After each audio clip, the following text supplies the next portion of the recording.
The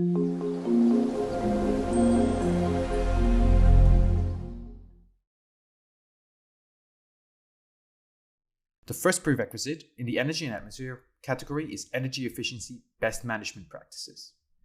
And this prerequisite applies to the following categories. The intent is to promote continuity of information to ensure that energy efficient operating strategies are maintained and provide a foundation for training and system analysis.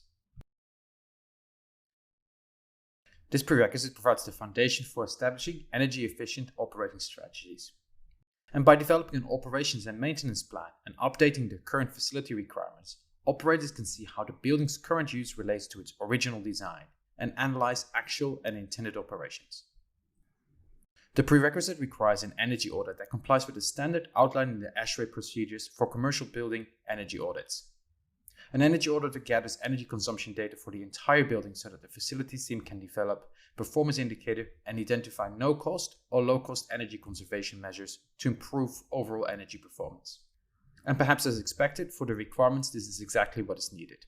So conduct an energy audit that meets both the requirements for the ASHRAE preliminary energy use analysis and the ASHRAE Level 1 walkthrough assessment, identified in the ASHRAE procedures for commercial building energy audits or equivalent. Prepare and maintain a current facilities requirements and operations and maintenance plan that contains information necessary to operate the building efficiently.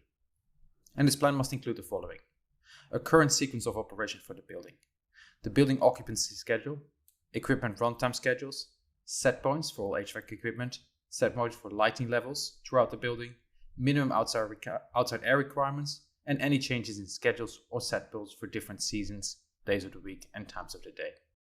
A system narrative describing the mechanical and electrical system and equipment in the building, and lastly, a preventive maintenance plan for the building equipment. Now for data centers, there's a slightly different requirement. Here use the US Department of Energy DC Pro profiling tool to perform a preliminary assessment of energy consumption in the data center space for critical systems. For the performance period, no particular requirements.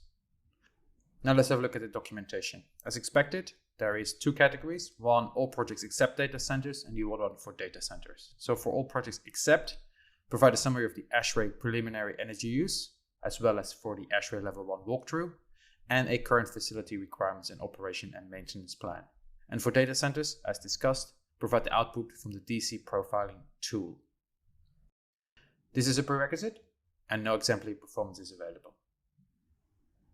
Now there's some additional information I would like to share with you. A Level 1 energy audit is commonly performed by qualified third-party consultant. However, knowledgeable in-house staff can also conduct this audit.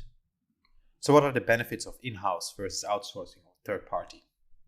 Well, the benefit from the in-house staff is that they are aware of the age and condition of the building equipment. They understand the operation of the buildings and know the building operational issues, and it's less likely to be expensive. The downside, however, is that they are permanent staff, therefore they may be distracted from normal duties and responsibilities. They may lack the ability to objectively and critically review the system operations, and they may not have the proper measurement and assessment tools. How about third-party auditor or outsourcing? Well, one of the benefits is that they should have proven experience with completing ASHRAE Level 1 energy audits, and they can objectively and critically review the system operations. And they should have a broad range of experience, and of course should have the proper measurement and assessment tools. The drawbacks, basically the flip side, is likely to be slightly more expensive, and they will require some in-house staff time for walkthrough and a survey. And they may not have the in-depth experience with this project's building. I want to share with you as well a little bit more about the ASHRAE Level 1 audit. The ASHRAE Level 1 energy audit involves examining utility records and mechanical, electrical, and plumbing systems to identify opportunities to reduce energy consumption and cost. Visually, inspecting by a walkthrough is important to gain a full understanding of what operational items need to be addressed. The final outcome of the walkthrough is a list of improvement measures to implement. They should focus on low or no cost improvements. Although not required, CapEx improvements may also be included. And completing the audit early in the process is recommended to allow time for energy improvements to be implemented.